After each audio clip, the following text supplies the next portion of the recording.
my name is Sarah Nazami, and I'd like to talk to you today about my experience in the field of working with kids with ASD, with the autism spectrum, and I'd like to talk to you about the what I do, how I do it, and what I've learned through the experience of working through Learning Arts, the site,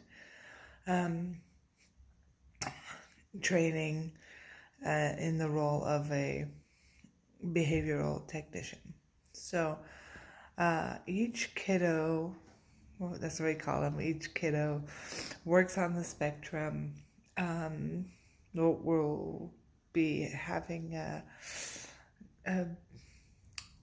someone above them, a supervisor, and then having the behavioral analysts above them. And so each kiddo's on the spectrum really will what we're going to do, their intervention plan basically will be based on what they need and what level they are.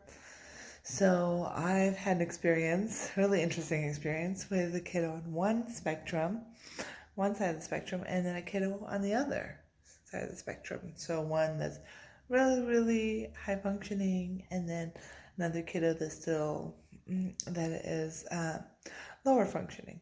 And so I'd like to start with what I do in each of those, with each of those kiddos. So what I would do is it's called a task analysis. So a task analysis is what the supervisor sets up, the behavioral specialist sets up, so that I will be able to run intervention plans with the kiddos.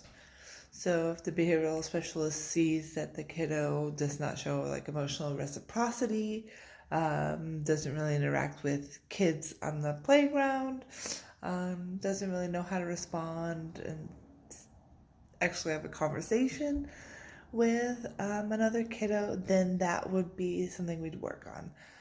And in this case, one of the kiddos, and confidentiality is very, very important, so do not mention their name, but one of the kiddos that I do want to talk about has an intervention plan that looks a lot like basic social skills. So we're working on what he's working for to not raise his voice. That is the main goal, to limit as much aggression and to work on his social skills. And so it's really interesting to see that he will run programs where he will actually work for, so it's like a contract, it's a contingency. We'll say we will work for this, and this kiddo loves the Switch, his Nintendo Switch, so he will work very hard for it. In the meantime, we work for breaks, so I also will start the intervention plan now, and I will repeat this, and I will say, would you work for this? And then, and then I'll repeat that and say, oh, we'll work, and the kiddo will say, oh, play. And so we'll work on, in this case, emotions. So identifying emotions. So in this case, the kiddo will identify himself to be confused, happy, sad, or excited, or even annoyed. So that way he will be able to address those emotions. And he'll say, I'm feeling silly, I'm feeling excited. Or if someone bothers him, he'll say, I'm feeling annoyed. And that way he can actually address that with other parents. And I find that really exciting and also challenging. But that is exciting to see that I can help him identify his emotions. I'll actually help him identify those emotions on site. And then we'll also go through programs where he'll actually go through a story and be able to identify pieces of the story.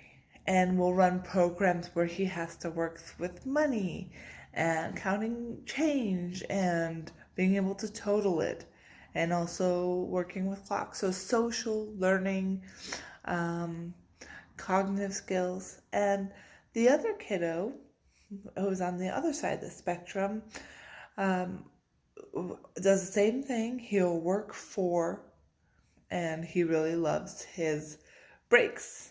So he'll love to read me his stories. And so he writes a lot of stories and loves to talk about them with me. And so with him, I'll actually work on cognitive and empathy.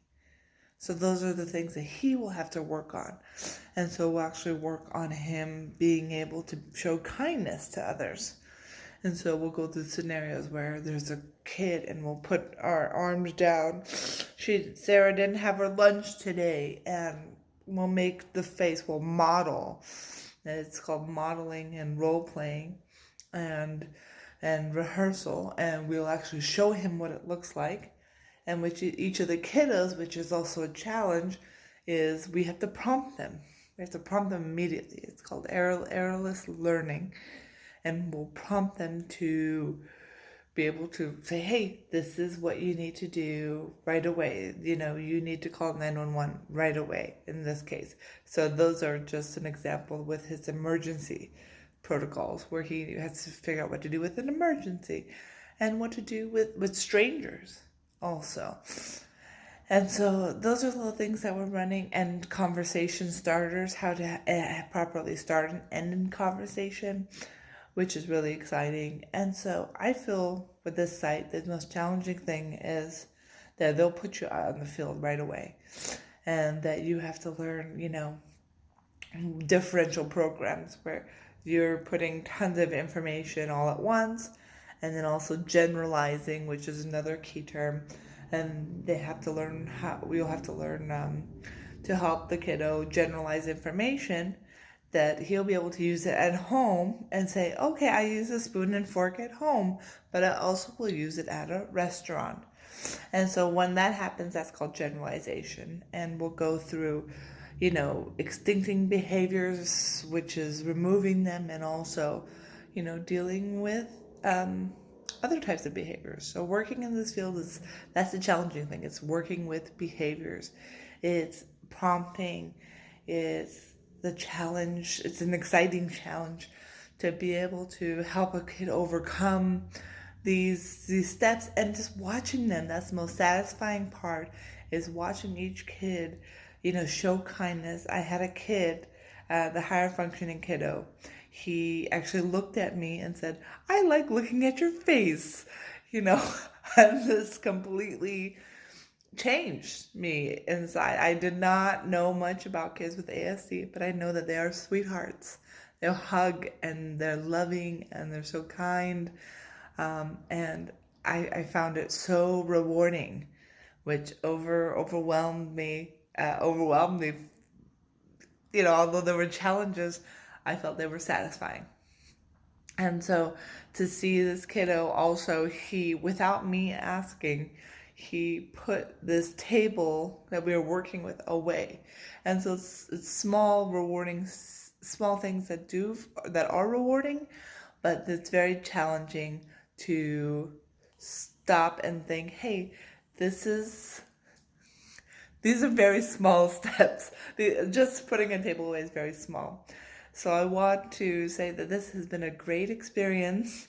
I love working with behaviors. Although it's challenging, I am helping these kiddos every day to learn about social, cognitive, emotional functionings, and also just seeing them change. And so their task analysis changes, and I get to see them grow and really enjoy what I do. This whole site and the program really allowed me to train the best way to help these kids grow in different ways. And so I just want to say that this practicum, although it was challenging, it was rewarding. And so that that was a great, great experience.